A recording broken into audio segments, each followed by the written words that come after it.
It is not impossible to recover from infidelity. If you've been cheated on, if your spouse has had an affair or a series of affairs, and no matter what kind of infidelity is, no matter what the nature of it is, whether it's actually a sexual affair, whether it's an emotional affair, it could be infidelity related to secret spending or to some sort of secret behavior with pornography. It can be something that most people wouldn't consider infidelity, but most of the time it is something sexual and emotional. And I want to challenge you and encourage you today. It's not impossible to recover from infidelity. And so in this video, I'm going to share with you the 7 stakes for recovering from infidelity. The 7 stakes. You say, why 7 stakes? I'm talking about learning how to put stakes in the ground. I was talking with a friend of mine over in the UK recently. In fact, I've been training him to become a couples coach. And he says, Rod, I'm working with a couple and they have broken trust in their marriage. He says, and I'm wondering, what are the steps to recovering this broken trust? Infidelity, by the way, is a broken trust. It is a brutal breach of trust, and it can decimate, devastate a faithful spouse, and it can wreak havoc in a marriage relationship, as you already know. To him, I said, listen, you don't want to think steps. People often think, if I just do this, if I do this, if I do this, 1, 2, 3, 4, 5, then we should recover from the infidelity. But the truth is, you cannot recover from infidelity just by thinking steps. So I like to encourage couples, challenge them to think about stakes in the ground. Stakes are interesting and unusual because a stake in the ground says that I'm committed. I'm committed to the process. I'm committed to whatever it takes, especially for the person who was unfaithful. I'm committed to doing whatever it takes to help my spouse heal from this painful betrayal. It speaks of a commitment. It speaks clarity. Okay, let's get clear. We're not going to be vague about what needs to take place and what I need to become and what needs to happen in our relationship. Let's not be vague. Let's put a stake in the ground and say this is what must be. So often when people are trying to recover from infidelity,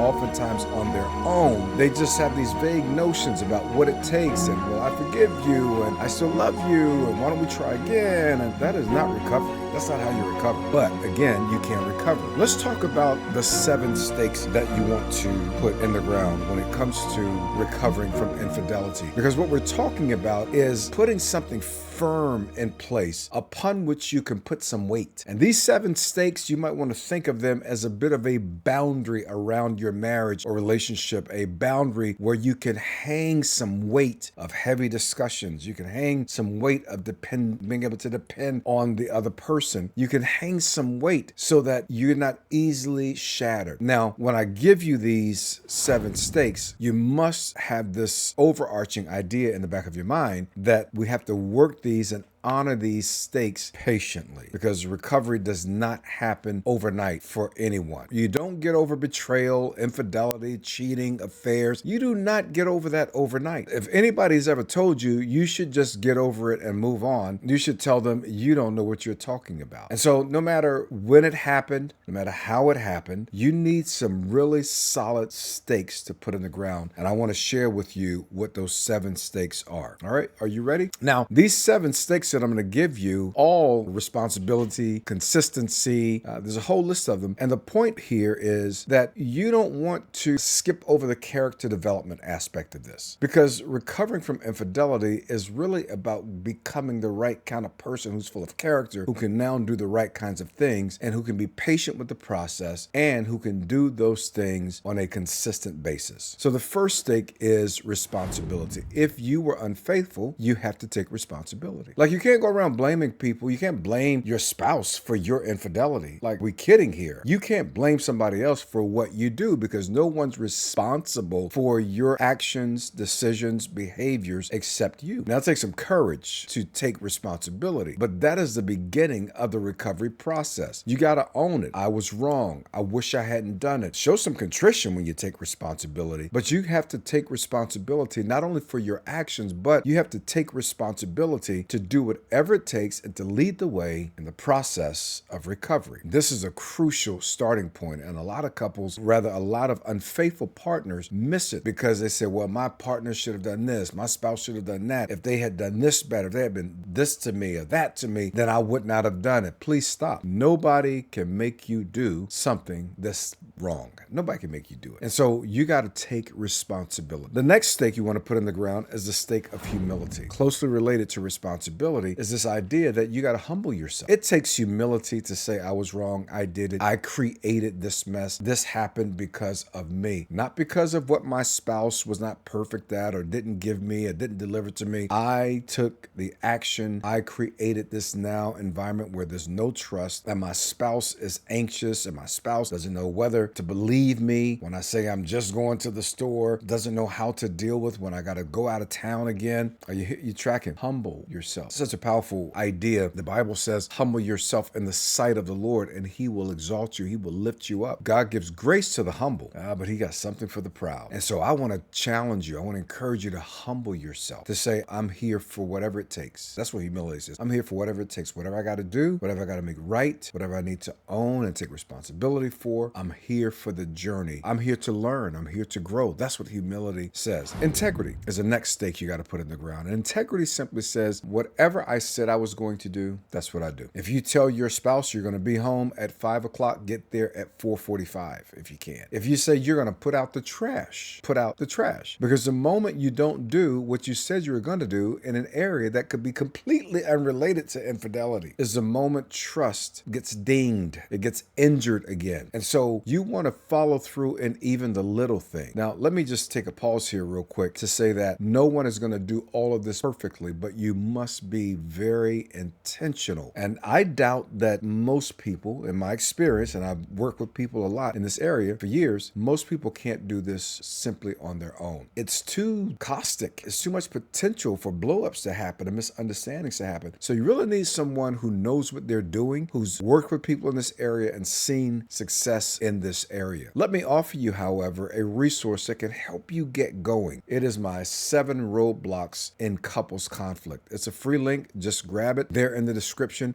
And I think it'll help you even begin to see that when this conflict around infidelity is happening and has happening, what a difference it can make in your journey. You may also want to grab the link for my upcoming Intimacy Reset Challenge. It's a 5-night challenge for couples where I'm going to teach you the things you need to know to recover intimacy, to fall in love again, to reconnect again, to stop living like roommates or business partners, actually become soulmates again. Imagine that, being able to fall in love again. And let me tell you, if you put these stakes in the ground, you can actually be more in love with each other than you ever were before the infidelity happened. All right, y'all ready to get back to the rest of the stakes? So far we said there must be responsibility, humility, integrity. There must be transparency. That means we don't hide anything. There are no secrets. There is no second phone. There is no code that your spouse can't have when it comes to your devices because you got something that you're hiding. You want to live completely transparent. Yep, you can check my device. You're welcome to look at it, and you don't get an attitude when it happens. Let me say that one more time. When you're transparent, you're not defensive. When you're transparent, you don't have an attitude that your spouse, who experienced you as an unfaithful partner, is now trying to understand whether you are living in a transparent way. Just say, I'm an open book. I told you that I'm going to help repair this. I'm going to do my part to lead. Check my phone, check my devices. You can put a tracker in my car if you need to. I'm not going anywhere, doing anything. Ooh, this is so good. I should buy this video. Is anybody getting this? This is what you want. If you have been on the painful end of infidelity, you want transparency, because when a person has been cheated on, they got questions and they are curious and they are anxious and they want to know what actually happened and when and where and is it still going on. Transparency puts the other person at ease so that they can be confident or become confident that you can be trusted if you were the unfaithful partner. Transparency, consistency.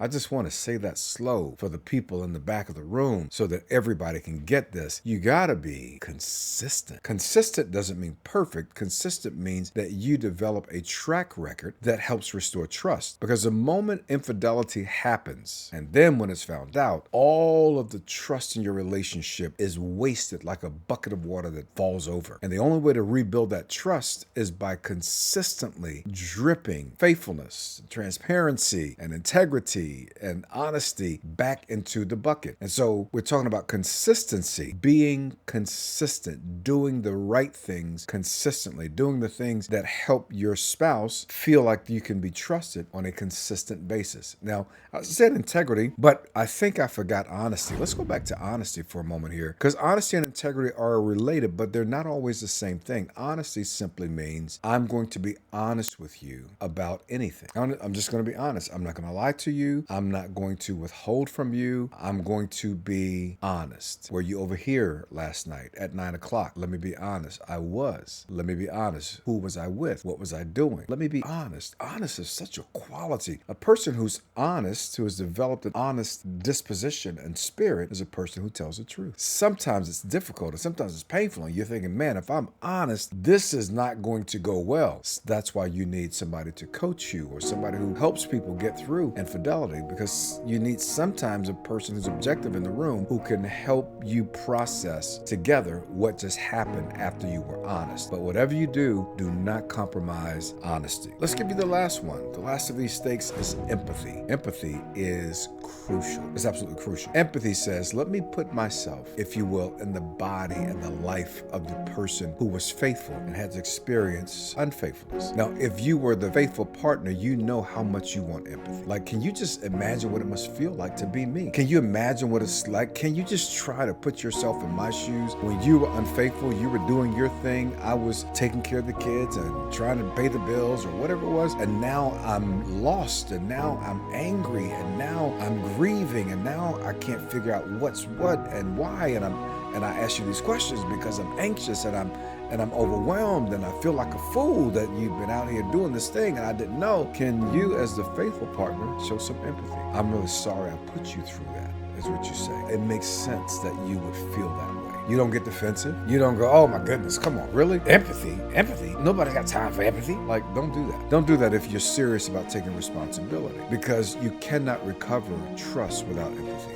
You cannot build a great relationship without empathy. You can't have a great sex life without empathy. Empathy is everything in your marriage. And I want to challenge you, if you're not sure what empathy is, like, just reach out to me. You can reach out to me on my Instagram, or you can put in the comments on this YouTube, like, hey, how do I grow my empathy? That's a big question that I get a lot of times from my clients who are in business or who are in professional sports. They're like, hey, I don't know what empathy is. Nobody ever taught me this. I don't know what to do. I'm going to get a resource to you about what empathy is and how to grow your empathy quotient so that you can recover from infidelity. I hope this is making sense, and I hope that you're getting the idea that at the core, what recovery requires is stakes in the ground, commitment, clarity, consistency, patience. More than anything, it means developing the kind of character that won't go and do the thing that I did that put us in this position. My name is Rod Hairston. Grateful that we had some time together, and I really hope that this was helpful. If it's been helpful and you like it, would you like it? Subscribe to my channel. Let's help a lot of people get